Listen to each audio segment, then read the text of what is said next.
কিছুক্ষণের জন্য শীর্ষে উঠেও শান্তি পেল না ম্যানচেস্টার সিটি। রাত গভীর হওয়ার আগেই আবারও হারানো মসনদ কেড়ে নিল আর্সেনাল।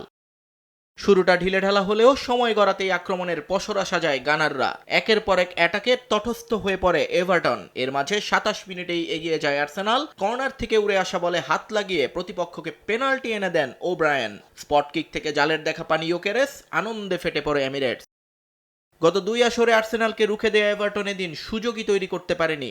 লক্ষ্যে শট ছিল না একটাও। দ্বিতীয়ার্ধে গা ঝাড়া দিয়ে উঠলেও লাভের লাভ হয়নি কোনো। ফিনিশিংয়ের ব্যর্থতায় ১-০ হার নিয়েই মাঠ ছাড়তে হয় তাদের। ২ পয়েন্টের লিড নিয়ে আবারও শীর্ষে আর্সেনাল। রাতের আরেক ম্যাচে ৯ জনের টটেনহ্যামের বিপক্ষে সহজ জয় পেল লিভারপুল। আর্নে স্লট যেন বেঁচে গেলেন হাফ ছেড়ে।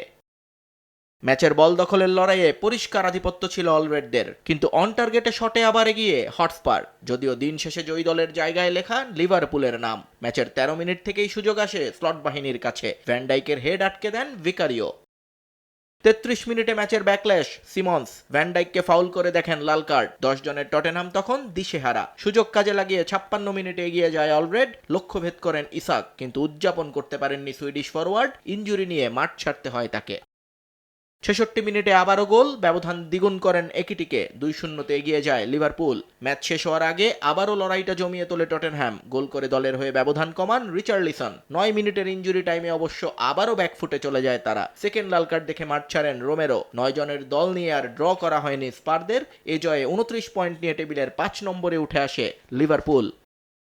নিয়ন মুহাইমিন, সময় সংবাদ।